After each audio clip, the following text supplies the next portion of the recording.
Hi everyone, welcome back to my channel. On this video, I'm going to go through a breakdown of costs on how much you can expect to convert a normal house into a HMO, a house of multiple occupation.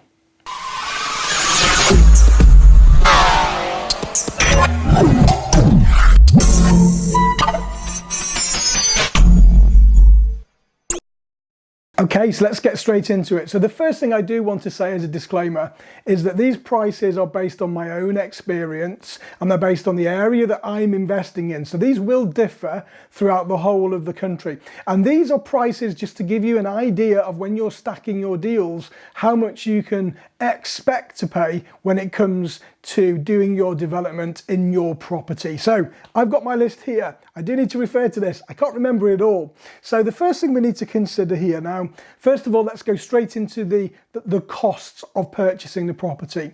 So very often we would expect to have a 75% loan to value. That means that we would be expected to put a 25% deposit down for every purchase that we make. Now, you may be able to get 80% loan to value. You might even be able to get 85% loan to value, which means you can put less down at the beginning. But either way, it really depends on your investing criteria and how much leverage you want in the property.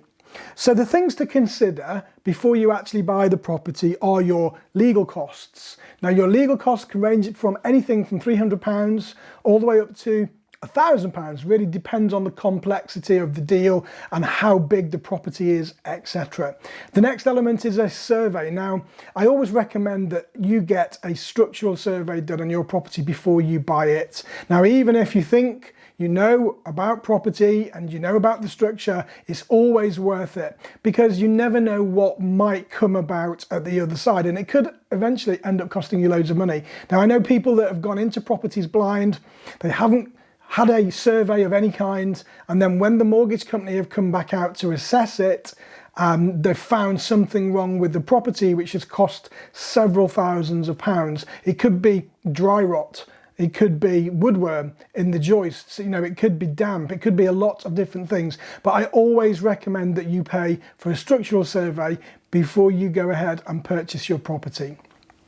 The next element are broker's fees. If you're purchasing the property or if you're buying with bridging finance, you are going to have to add broker's fees into your costs. Now they will vary anything from £500 or maybe even less up to £1,000 or more. Really depends on the broker and it really depends on how their fee structure is set out. So when you start to discuss your deal with a broker, ask them, how do you charge your fees? So you know that you know what to expect when you are going through your deal stacking and working out your return on investment. The next element to factor in are things like building regulations, costs. So whether you go private or whether you use the council for building regs, it's really important that you factor that element in. Now again, it depends on the size of the job. I would expect to pay about £350 for a HMO conversion for building regs. It's not a very complicated job, so it's not really something that the building inspectors are going to have to put a lot of time into. And then of course planning permission. Now if you do need planning permission, you might need drawings, so you have to factor in an architect's fees and of course your planning application fees. So those are all the upfront costs. Let's talk about the actual development costs and how much you can expect to pay for your HMO conversion. So first of all, we have a very quick ready reckoner. And it's a rule of thumb that we've used over the years, and it's enabled us to be able to do a desktop analysis of how much it will cost us without going out to view the property to begin with. Now, this isn't always going to be 100% accurate, I can never say that word, accurate. There we go. It's never going to be 100% accurate, but it gives you a really good idea of what to expect and to help you stack your numbers before you actually go out there with a builder and get a full quote. Now, we work on a square metre of the property. So if you go into the EPC, now I covered this in an earlier video, but if you get hold of the EPC, the Energy Performance Certificate, and in the top right hand side corner, there will be a metre squared of the property. So how do you get the EPC? Well, if it's on the market, it might already be attached to the papers, if it's on Rightmove or Zoopla. If not, you can go onto the EPC register. type in the address, and if there is an EPC, it will be there readily available for you to download. So work out what the square metre is, and then we have a rule of thumb for a standard HMO conversion back to brick. We would usually use about £350 a square metre, and that would include everything apart from furniture, white goods and carpets. So £350 a square metre would give you a very good indication of how much that property is going to cost you. Now, if you're going to go high end, and if you want en suites and you want the best, then you would look at about £450 a square metre. And based on our experience, it's never that far wrong. It's always pretty accurate, pretty close. So that's a really great way for you to be able to work out straight away, if you're looking at Rightmove, how much the property is going to cost you to get converted. So I'm going to give you a breakdown here of each individual item. Now, this is what we pay, and we're currently developing, and we're currently in the market. It's 2020, so for anyone that's watching in maybe 10 years time, this will be very different. But this is what we are paying right now for our conversions. So first of all, windows. Now, a lot of this is going to be between. It's going to be a depends. My Alexa just went boom, boom. I don't know what's going on there. Can you see it? I'm not sure you can. So this will be a range of some of it. So windows, depending on the size of the window. Now, we would expect to pay for a normal window in a normal bedroom, UPVC with trickle vents. We have to have trickle vents. Those are the little slats that open at the top, and that prevents the condensation running down the window and prevents the buildup of black mold in the room. So it allows for circulation. Now, between £300 and £500. I know that's quite a long difference, but it depends on the size of the window, and it depends on how busy your window fitters are at the time. We would expect to pay between £300 and £500 per window, and that's fitted. Now, with your windows, make sure that you get the regulations, the building reg certificate that should come with windows. I think it's called ACAS or something similar, but regardless of what it's called, make sure that you are in receipt of a copy of the regulations, the building regulations for windows. Okay, next element, fire doors. Now, this is going to vary across the country. Currently, we're paying £150 a door fitted, okay?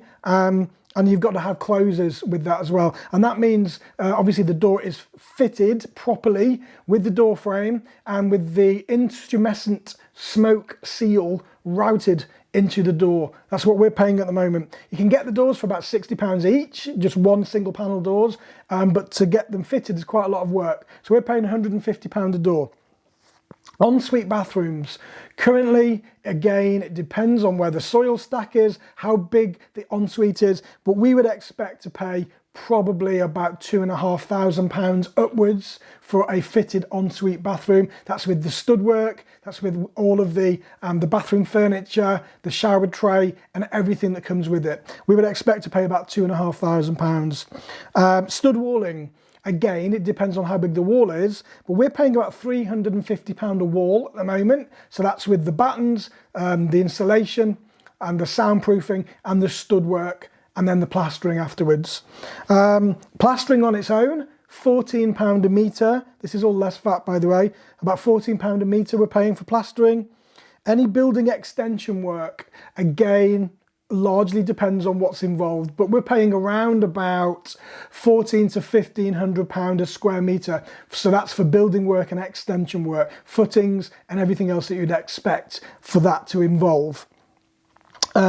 Loft conversions, again, depending on the size, what we would say we're not going to get a lot of change from about £30,000 to £35,000 for a good loft conversion, and that's from nothing. That's a dormer window, that's a proper loft conversion, creating a brand new room with building regs. Next on the list, cellar conversions. So if we're going to go into the cellar, if we're going to have it tanked and we're going to make it into a really nice livable space, we're looking at anything from £11,000 to £18,000 because we might have to dig down so we get the relevant floor to ceiling space. We are going to have to put an escape window in, and that escape window is going to have steps to get up to it. It's going to have to be fireproofed. So we're looking at quite a lot of money for a cellar conversion. So between 15 and 18,000. Integral garage conversions. Now these are great because we're adding extra space. So if you've got a garage that's connected to your property, we can if there's no Article 4 and there's no conservation area, then potentially we can go into that and turn it into a bedroom. Now, prices have changed considerably over the last 2 years with garage conversions. Currently, we're paying around about £10,000 for a garage conversion. We used to be able to do these for like 7,000, but this would be to include removing the garage door, bricking up, putting windows in, making sure it's fireproof, insulation, stud work, everything. So we are looking at about £10,000 for a garage conversion. But if you think if every room in the house is worth £40,000 as a bedroom, you may well be adding about £30,000 worth of value by spending 10. Makes good sense. Okay, grade A fire alarm systems. The grade A system is the system with the panel and the call points. So that's the big one, that's the daddy of the systems. And again, it really depends on how much work is involved, but anything from 2,000 upwards. And it can go a lot higher depending on how many call points you need and how many detectors you need, but anything from £2,000. A grade D interlinked system, and that's the call points where you go biddy bip, biddy bip. So those are the lesser of the two. The grade A is the daddy, the grade D is the mains interlinked. Anything from £50 to £90 a unit, depends on how many units you need, depends on the makeup of the house and how hard it is going to be to install. But I would say £90 a unit at the top end. You might be able to get these for £50 a unit, depending on who's fitting them for you. A full rewire including a grade D system. That's a full rewire, back to brick, grade D, interlinked smoke alarm and detectors. We'd say probably about 5,000 to 7,000, again, depending on the size. Painting and decorating. Now this is based on a 6-bedroom HMO, and this is all of the gloss work, all of the undercoating, all of the rubbing down, the making good, the cutting in and painting to an acceptable standard.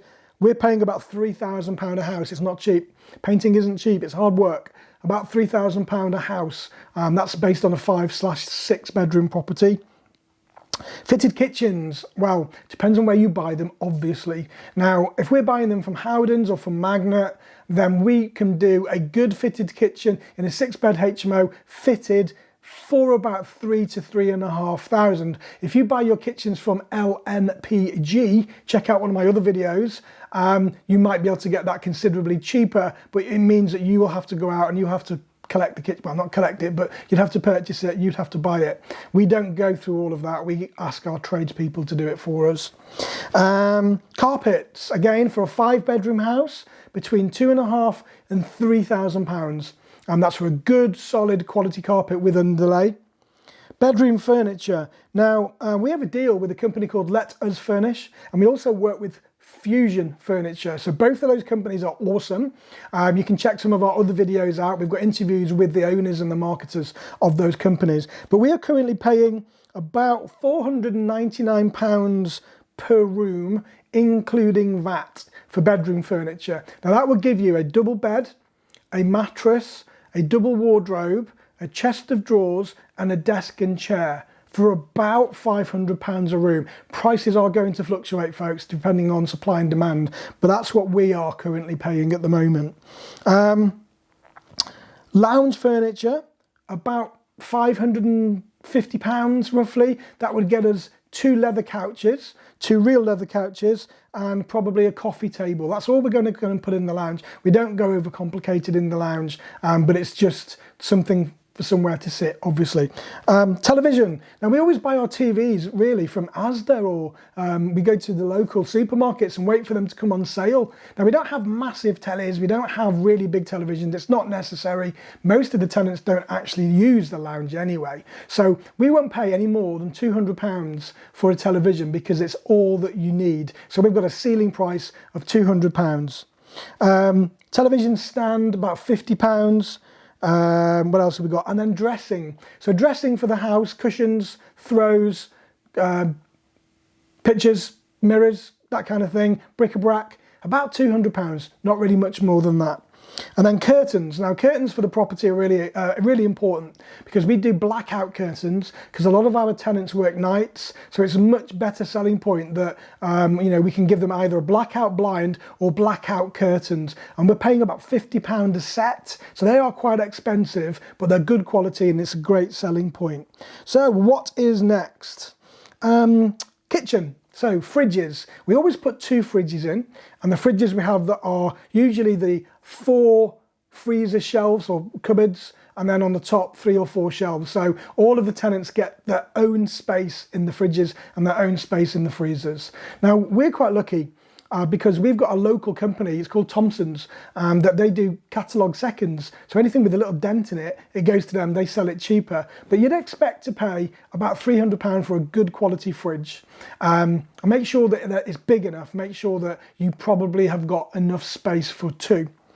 Microwaves, don't go cheap on your microwaves, folks. Don't go on the ones that you go to Asda or Aldi and it's like 30 quid or even less, because what will happen is the base of the microwave will rust away and it'll fall out, because they are dead cheap. You want to be spending about £70 on a good quality microwave, something that's going to last you for several years, rather than having to replace it every couple of weeks. Bins. Now, bins are really expensive. We want good quality bins, because otherwise the tops will break, the plastic lids will break, and you'll be replacing them every 6 months. So get a good quality solid bin, and you're going to pay about £60 a bin, and you need 2. One for recycling and one for general waste. So we pay about £60 a bin. Tumble dryer. Now we always put a tumble dryer in our properties where we can. Make sure that your tumble dryer is safe. There's been a lot of recent press releases of tumble dryers that aren't sufficient and they're causing fire risks. So do check that out, make sure that you're getting the right one. We always put tumble dryers in our properties, because if you don't, you can guarantee that there will be washing all over the place. There will be pants hanging off the cupboard doors, and there'll be a build-up of condensation, which eventually leads to black mould. So I always recommend you put a tumble dryer in. £200 is what we're paying for tumble dryers at the moment. What else have we got? Cooking items for the kitchen. So good quality pots and pans. Get the moulded ones, the metal ones. Again, if you go down to Asda or Tesco's and you get the home value ones for like £5–10, they will last you a week, and then all the Teflon will come off and they'll go rusty, and then you'll be out there replacing them every 2 or 3 weeks. So if you do supply cooking equipment and utensils, make sure you go good quality. So we would spend probably about £200 on cooking items, so woks, pans, saucepans, kitchen, what do you call them? Fish slices and scoops and ladles and all of that kind of thing. So make sure that you go good quality, otherwise you'll be out there replacing it all of the time. And then finally, what we're looking at here, boilers. Okay, so a boiler system. So we've literally just last week or the week before bought a new boiler, and we did it through LNPG. Now we got a combi boiler, a Worcester Junior, and we paid £750 including VAT. Now that is cheap. Now we can do that for £750. Our fitters can't do it anywhere near that. So if you are looking at replacing boilers, go on to LNPG, that's Lima, November, Papa Golf, LNPG. Have a look at my video first, because you do get a discount if you watch the video with Nick, who is the owner of LNPG. Now, if you join, I don't know how much your membership fee is, but you do get a discount by quoting me and my name in this channel, but you will save hundreds and hundreds of pounds on your boilers alone. Boilers and kitchens are brilliant for LNPG. Have I missed anything out? I don't think I have. So that's what we're paying at the moment. That gives you a good idea of roughly what to expect to pay for your HMO properties. You can use that as a rule of thumb. Prices will change and they will fluctuate depending on the area that you're investing in, and of course how busy your building team are at the moment. So I really hope you found that useful. I would love your feedback. How much are you paying compared to the prices that I've just quoted? Because it's really interesting for me to keep my ear to the ground as well and see what other people in the rest of the country are paying, as opposed to the prices that I've just quoted. So I'd love to see your comments. Please do subscribe to my channel. This is where I share all of my free workshops on how you can invest in property, rent to rent, HMOs, lease purchase options, serviced accommodation, and everything in between. So please do like and subscribe, and I'll see you on the next workshop.